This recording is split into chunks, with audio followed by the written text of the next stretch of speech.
An entire police department has now been disbanded in Alabama due to racist text messages between members of law enforcement. Let me bring you to a small town in Alabama. They are disbanding, all right? All of their police confirmed that the police chief, who is Chief James Srigley and Assistant Chief John L. Goss, they have been dismissed. The only remaining officer employed at this small 3-person police department was Officer Lee Carden, who resigned later that night. This is a reminder of the text in question. One cop says, "What do y'all call a pregnant slave?" Question mark, 2 question marks. BOGO, buy one, get one free. After the disbanding of the city's police department, city leaders are currently working on a contract with the Shelby County Sheriff's Office, who will provide a full-time deputy to patrol the community. However, resident Robert Franklin is critical of the idea.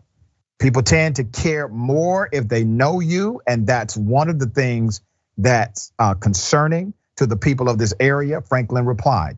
We would like to have our own officers that we know, that care about our town, not just the job, because they work for the county, okay? So it's really interesting because we had a similar story, but it was a fire department we reported on last week that decided to not renew their contract because the fire chief was racist. And we had another story we reported a little while ago where a police force, an entire police force resigned because an African-American female was put in charge of the city. Now, here's what I'm going to say, and something I offered the first time. The first time when we saw an entire police division decide to quit because of leadership. Don't beg them back. Stick to your guns, no pun intended. Because you get an opportunity to start over with a clean slate. And I'm not totally adversarial to the temporary remedy of maybe having a deputy patrol the area until you can replenish your entire police force and bring in progressive, good police officers who give a damn about your community, who serve from a place of humanity rather than a place of policing. Remember, the idea was public safety. Public safety is a humanitarian dynamic. Policing is not. So you now have the opportunity in Vincent, Alabama, to bring on police officers who care deeply about the soil that you all reside upon. Don't think this is a bad thing. This is one of the greatest things that could have happened to your city.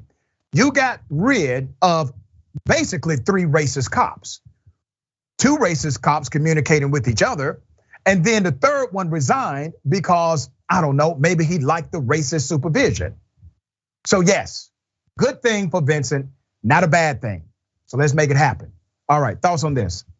Yeah, I mean, really, like this is an opportunity, and it should be seen as an opportunity, right? Because there's a chance for a clean slate, and it's not even really a big police department. And this is where I think one of the things that they should really consider is maybe one of those 3 positions doesn't even necessarily need to be like a police officer per se. Maybe it could be like a paramedic or some type of like, like social worker, somebody that could actually be more useful in different situations that don't require an armed response. Because most of what police officers are called for, the overwhelming majority of calls do not require somebody with a gun to be present. And so really, they could be taking this as an opportunity. They should feel lucky that now they don't have any racists working for the police department. Granted, they don't have anybody working for it, but this is an opportunity more than anything else. Very well said, very well said. Okay.